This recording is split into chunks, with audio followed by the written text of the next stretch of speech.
¿Qué tal están? Es un privilegio una vez más que nos abran la puertecita de su hogar, que podamos entrar a visitarles, que podamos entrar en comunión y en conexión espiritual en esta mañana, en este día, para analizar, escudriñar las Escrituras. Ellas nos manifiestan la gracia de nuestro Dios, el amor tan maravilloso que tuvo hacia toda la humanidad y sigue teniendo. Así que si usted aún no se ha entregado en las manos de Jesucristo, qué buen día, qué buena oportunidad, porque Él sigue llamando, Él sigue reclamando, Él sigue intentando que todo el mundo sea salvo. Y a los que ya hemos dado ese paso de fe, Dios nos está hablando a través de una serie de mensajes con ese título, ¿qué hacemos de más?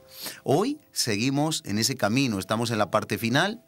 Estamos en esa recta final. Vamos a ver unos puntos a partir de las siguientes semanas, que sí vamos a ver que hay cosas que hacemos de más, que debemos de hacer de más como cristianos. Va en el ADN, va en el pack de ADN de toda la cristiandad, porque ya estuvimos viendo en Mateo 5 que hay que poner la otra mejilla, que a quien le piden una túnica hay que darla, que al que le piden una milla tiene que andar dos. ¿Cómo se hace eso? ¿Cómo se logra eso? Estamos en el punto concreto donde estamos sacando las motivaciones, estamos estudiando el fundamento y la base de cómo puede llegar a ser posible que una persona que en nuestro egoísmo, en nuestro egocentrismo, vemos totalmente fuera de nuestra capacidad hacer esas cosas.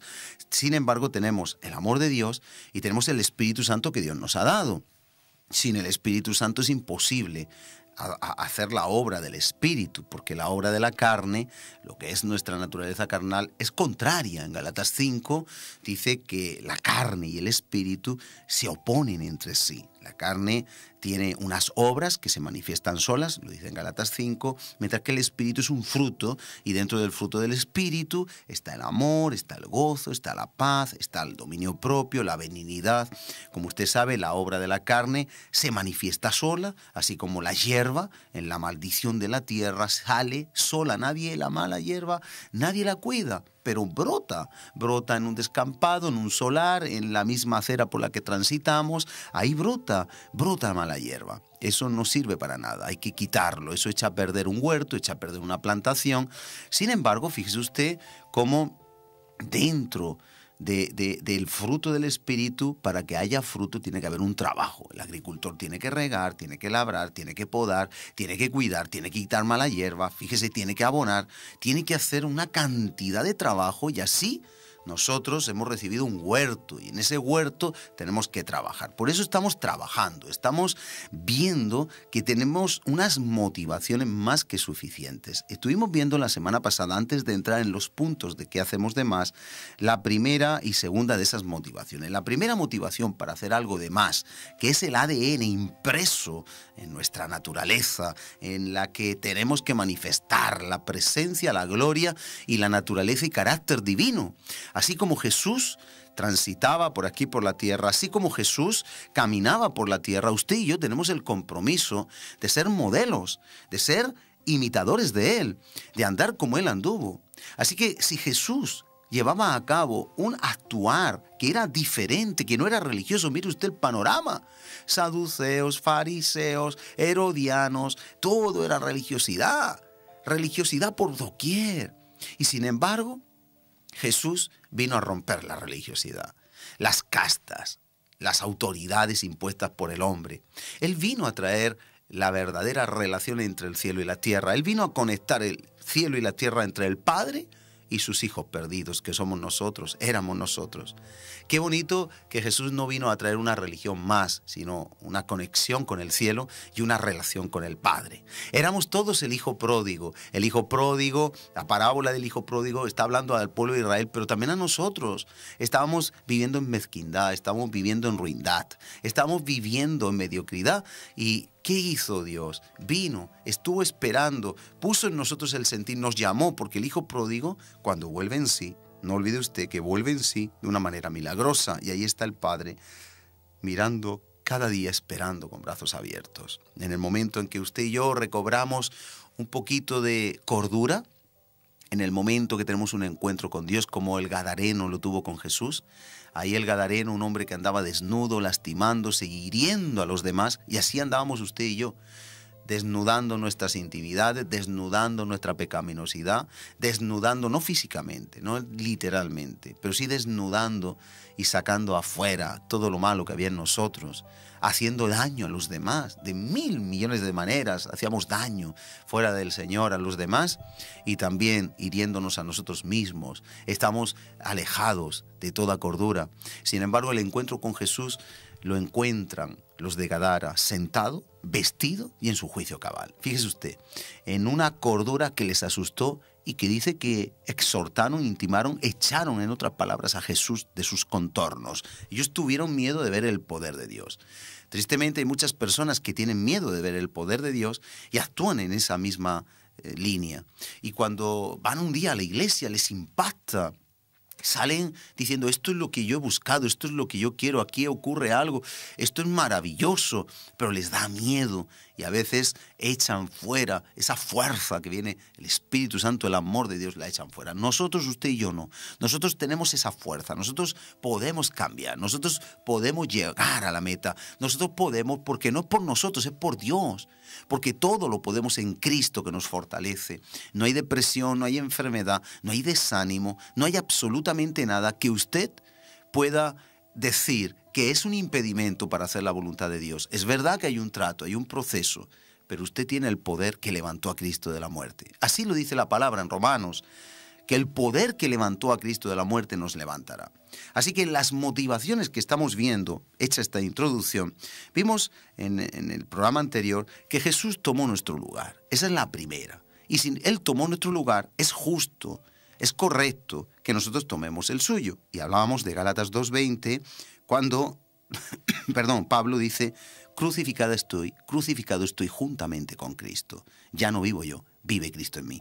Es una motivación correcta. Si Jesús tomó nuestro lugar en la cruz, ¿cómo usted y yo no vamos a tomar su lugar?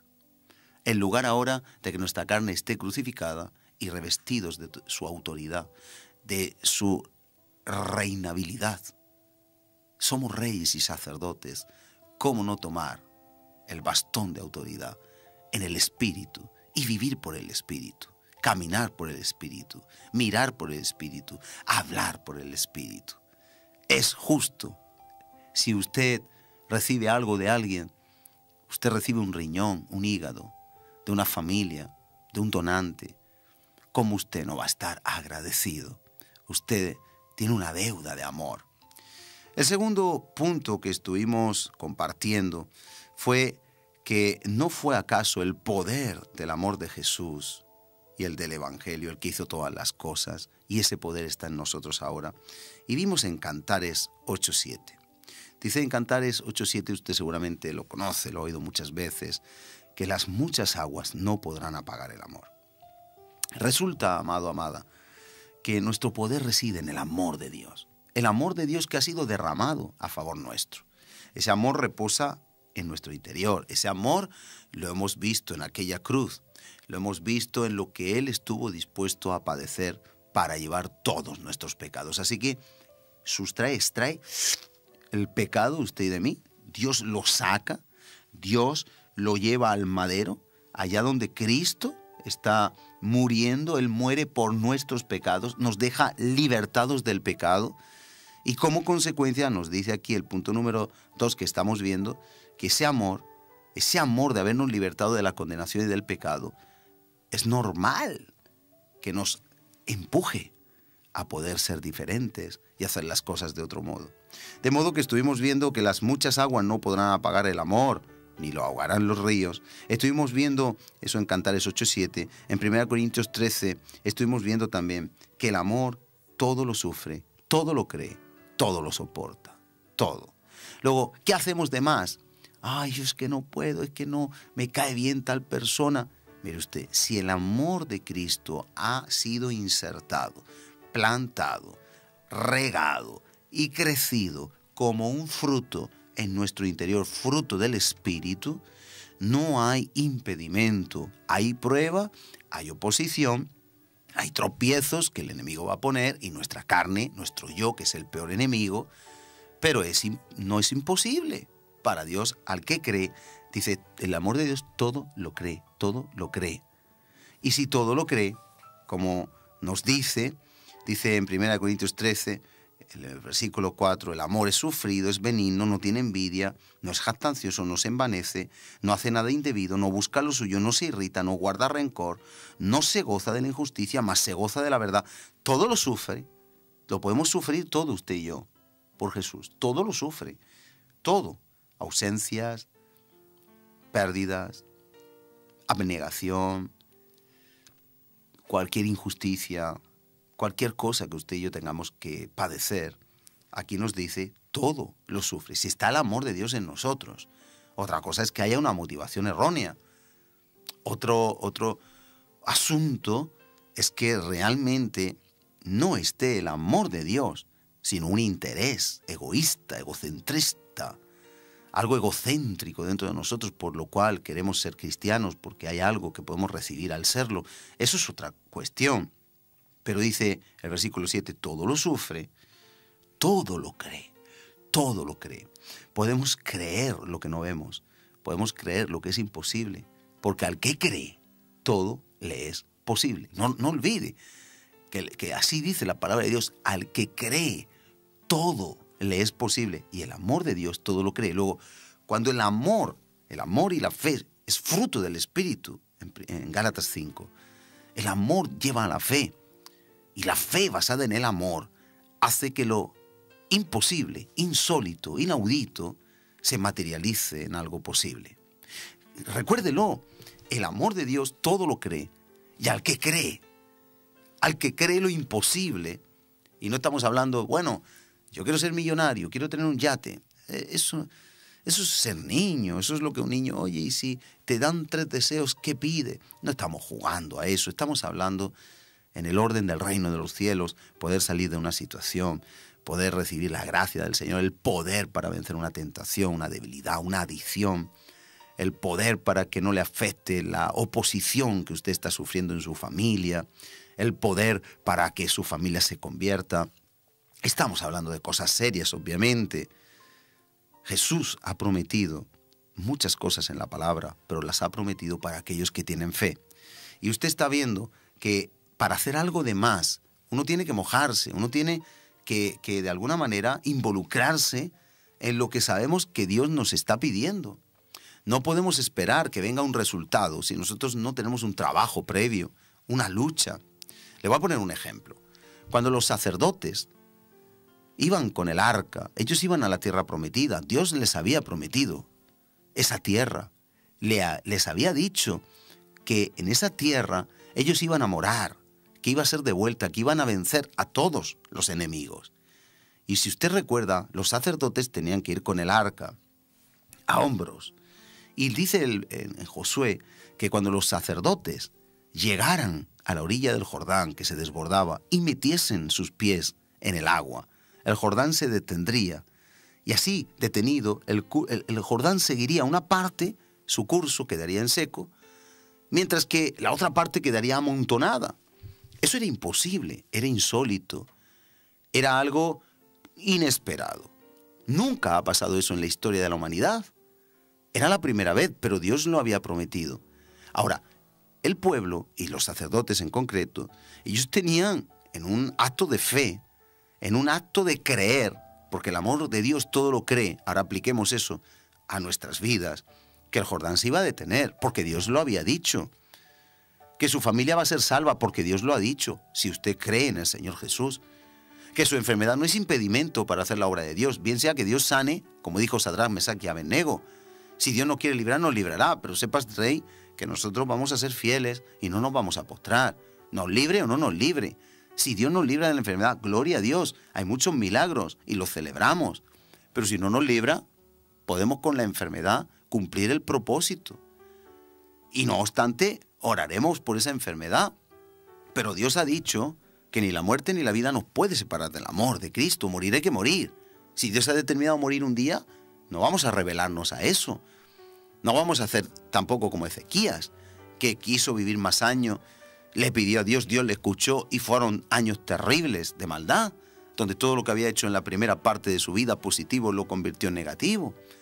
Luego, sí es verdad que tenemos la capacidad de orar, la capacidad de determinar ciertas cosas, pero no nos vamos a frustrar por eso. Vamos a buscar el reino de Dios y su justicia.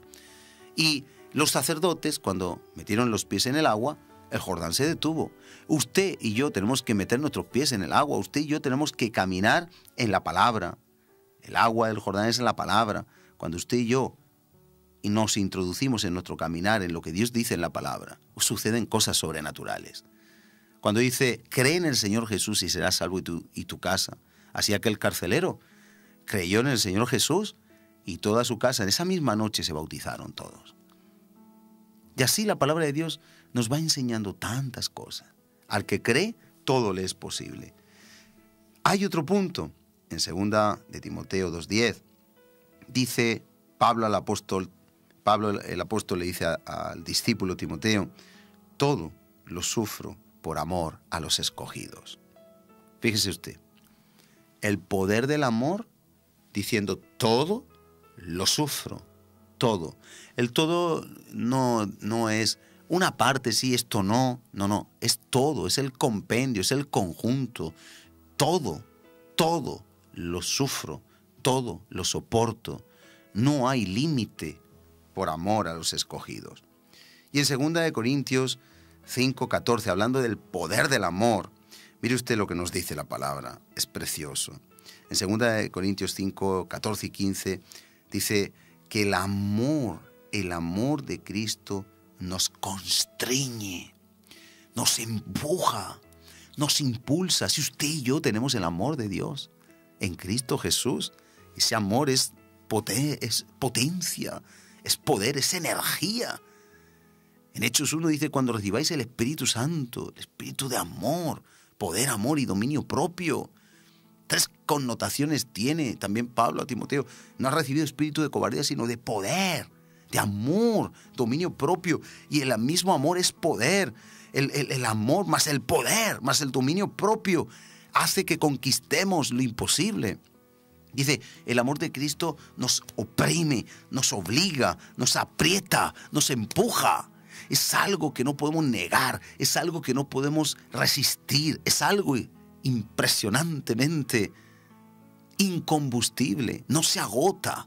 Es algo con lo que podemos llegar mucho más allá de lo que imaginamos. Mire, nos dice también en la concordancia Strong y en otras versiones, el amor de Dios nos obliga, nos gobierna y nos domina.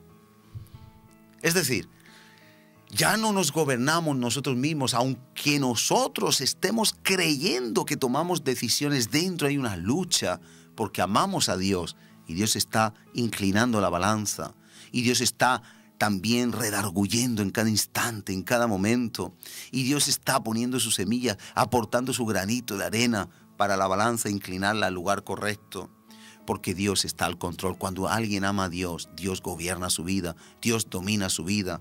Cuando alguien ama a Dios, Dios nos obliga, eso es, nos constriñe, nos empuja. Pero fíjese lo que dice a continuación, para que los que viven, los que están vivos en Cristo, ya no vivan para sí, ya no vivan para sus deseos, para sus caprichos, sino que vivan para aquel que murió y resucitó por ellos.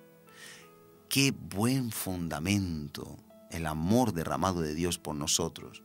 Alguien que podía haber tenido vida, familia, intereses personales, intereses propios. Alguien que podía haber vivido una vida totalmente llena de fama, de gloria, de honra. El mismo Satanás se lo ofreció. Todos los reinos de este mundo yo te daré si postrado tú me adoras. Y sin embargo, optó por renunciar a todo y solamente adorar al Padre. Ese acto, esa decisión, ese talante que había en Cristo Jesús, tenemos que recibirlo.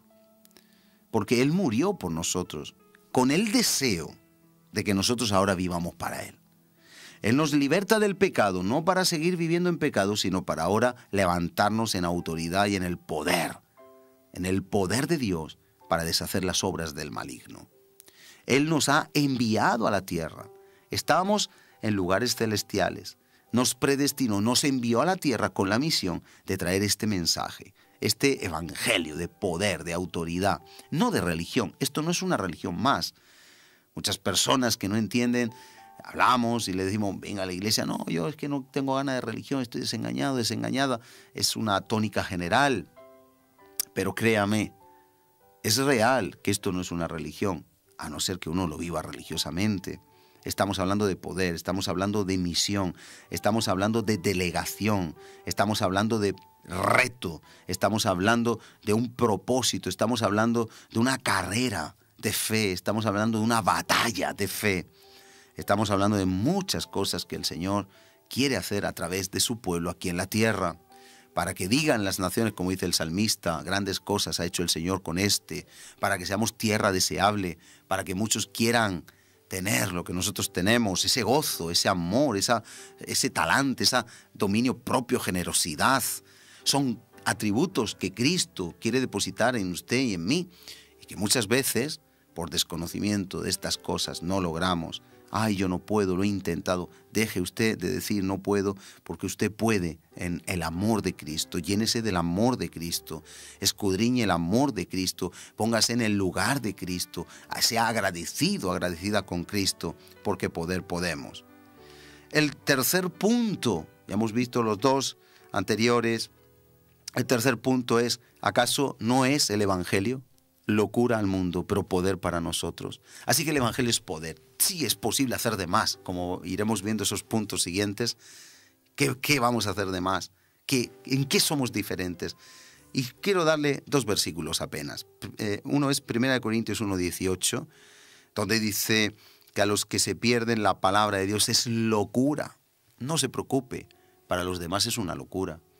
Los demás no pueden entender que el Jordán se detiene, no pueden entender que el Mar Rojo se abre, y no pueden entender que haya un milagro, o que Dios se le aparezca a una persona, o que Dios nos hable en nuestro interior, o que tengamos deseo de estar en la iglesia porque es el lugar donde una persona se reaviva, se recupera. Llegamos desesperados, llegamos cansados, llegamos atribulados, llegamos llenos de parásitos, ataques espirituales. Y como con los pececitos van a bancos determinados, a unos sitios donde llegan otros pececitos y le quitan los parásitos, o cuando alguien va al hospital, le oxigenan y está moribundo y de golpe se reaviva, revitaliza. Así nosotros en la casa del Señor, cuando estamos todos los hermanos juntos en la presencia del Señor, cuando estamos solos en su presencia, Dios nos da vida, Dios nos despierta, Dios nos levanta, Dios nos insufla de su poder. Es maravilloso, pero al mundo es locura, al que se pierde es locura. Sin embargo, para nosotros, dice en 1 Corintios 1:18, es poder de Dios. Luego necesitamos el Evangelio. Tenemos que conocer la palabra, tenemos que conocer la Biblia, tenemos que amar la Biblia. David decía, lámpara es a mis pies tu palabra, lumbrera mi camino. Él decía, cuánto amo tu ley, cuánto amo tu palabra. Él sabía que ahí estaban las perlas, ahí estaban los diamantes, ahí estaban las riquezas. Es la riqueza que da sabiduría, el vivir en la palabra, el vivir pasando al otro lado del Jordán, el vivir en lo imposible, el vivir en lo que otros solo sueñan como una remota posibilidad. Es posible. Se puede salir de la depresión, se puede salir de la amargura, se puede salir del rencor y se puede salir de la ira y se puede salir del mal carácter. Porque Dios quiere que pasemos al otro lado y quiere que consigamos ser como Él. Y en Romanos 1:16 dice, porque no me avergüenzo del Evangelio, que es poder de Dios para salvación. Luego, hay poder en el Evangelio. Hay poder en el Evangelio. Recuerden, número 1, Él tomó nuestro lugar, debemos de tomar el suyo como Pablo hacía. Número 2, hay poder en el amor que no se va a borrar por las aguas, que nos empuja, que nos insufla, que todo lo cree, que todo lo sufre y al que cree todo es posible, que no hay nada imposible y que todo sufría Pablo por amor a los escogidos. No hay límite, es incombustible, y también es ilimitado. Pero ahora estamos viendo que aunque es locura al que se pierde y no le importa a usted lo que otros digan, a los que se salvan, es poder de Dios, es poder de Dios. Y en el último punto, punto número 4, tenemos que decir que ese hacer de más es lo que marca la diferencia del mundo. Esto es muy importante. No hay nada ni nadie que pueda rebatir eso. En el mundo nadie le va a dar bien por mal. Nadie, nadie. El otro día me llamaba un trabajador que su jefe le había despedido y recuerdo que en el momento de la ira decía, voy a denunciarlo. Pero y él llamó. Y entonces, a ver, pero ¿por qué lo vas a denunciar? No, porque he llegado tarde, tal. Bueno, por las circunstancias que fueran, pero no era tan malo el jefe, aunque habían ciertas cosas que no estaban bien entre ambos, trabajador y empresario. Pero al final la palabra de Dios, fíjese usted cómo pesa. Y este hermano llegó a la conclusión de que no iba a denunciarlo. ¿Cómo va a morder la mano que le dio de comer? ¿Cómo va a atacar? Que era de una manera un tanto injusta, aunque él tenía un motivo concreto, pero no era tampoco para tanto. Y la palabra de Dios hizo que lo que en el momento de ira era imposible, fuera posible. Y eso trae armonía y paz. ¿Qué ejemplo hubiera dado ese hermano como cristiano, como creyente? ¿Qué ejemplo, qué perfume hubiera quedado ante ese empresario que ha oído hablar de cristianos, que sabe de nosotros, que ha estado en la iglesia en una ocasión llevando un material? ¿Qué ejemplo hubiera producido, qué mal testimonio hubiera producido llevarle una inspección de trabajo, llevarle a los tribunales por una cosa mínima y que además tampoco era tan grave como parecía? Pero ¿quién hace que ese amor nos obligue, nos gobierne? Aunque nosotros queramos, al final nos gobierna el Espíritu Santo, el amor tan grande de Dios que ha puesto sobre nosotros. Fíjese qué hermoso, como nos dice en Hechos 17:6, y es muy importante ya para ir concluyendo hoy. En Hechos 17:6 hay un pasaje donde dice, estaban en Tesalónica Pablo y estaba predicando la palabra y muchas personas estaban creyendo. Y dice en el versículo 5, entonces los judíos que no creían, teniendo celos, tomaron consigo, la palabra es locura al que se pierde, tomaron consigo a algunos ociosos hombres ociosos, hombres malos, y juntando una turba, un grupo, alborotaron la ciudad, y asaltando la casa de Jasón, procuraron sacarlos al pueblo. Pero no hallándolos, trajeron a Jasón y a algunos de los hermanos ante las autoridades de la ciudad, gritando, estos que trastornan el mundo entero han venido también acá. Solo decir, y terminamos, la semana que viene partimos de el trastornar, lo que significa, y analizamos un poco este término. El Evangelio es locura y trastorna, pero ese trastornar es importante porque tiene que ver con dar a luz la inmortalidad, dar a luz a Jesús. Si usted y yo quedamos cómodos, si usted y yo no vivimos haciendo algo de más, el Evangelio va a quedar como una religión, como un mensaje más. Así como el yoga, cualquier práctica oriental, cualquier práctica nueva que venga, cualquier filosofía o cualquier religión ya antigua. Pero cuando usted y yo hacemos algo de más, el amor de Dios se va a materializar en nosotros y va a dar luz, va a proyectar luz, de modo que muchos que no creen van a creer. Pero necesitamos entender motivaciones, tener motivaciones para lograr el reto. Yo quiero orar por usted. Yo le pongo un reto en esta semana de que piense que Dios lo hizo por usted, usted puede hacerlo por Él, que el amor todo lo cree y por lo tanto al que cree todo le es posible. También que el Evangelio, aunque es locura al que se pierde, es poder al que cree. Y por último, que hacer de más es la distinción, la diferencia para no ser iguales. Son como los demás. No, no somos como los demás. Los cristianos somos como Jesús. Nos tiene que delatar la forma de hablar, como a Pedro le decían, tu forma de hablar te delata. Nos tiene que delatar nuestra forma de comportarnos, nuestra forma de mirar, nuestra forma de escuchar y nuestra forma de vivir la palabra. Hemos de ser diferentes, sobre todo haciendo algo de más que el mundo no puede hacer porque no tiene el amor de Dios. Esa es la base de lo que hoy hemos visto. Padre, en el nombre de Jesús, pon tú esta base, pon tú este principio en mi vida y en la vida de todos los que han seguido este programa para que podamos tener ese amor que nos lleva a hacer algo de más, algo que el mundo no tiene. Es la diferencia, es la connotación, es la prueba evidente de que tú estás en nosotros y que por lo tanto somos distintos, somos diferentes, somos genuinos, somos como tú. Esa es la prueba y ahí nos queremos quedar. Muchas gracias, Señor, por tu amor depositado en nosotros. Con ese amor podemos, porque el amor todo lo puede y porque al que cree todo le es posible. Gracias, Señor. Da una semana de bendición a cada persona y que la semana que viene volvamos con hambre de tu palabra para poder recibir más y ponerlo por obra. En el nombre de Jesús. Amén. Dios le bendiga, quédese con el reto y hasta la próxima semana que daremos más todavía.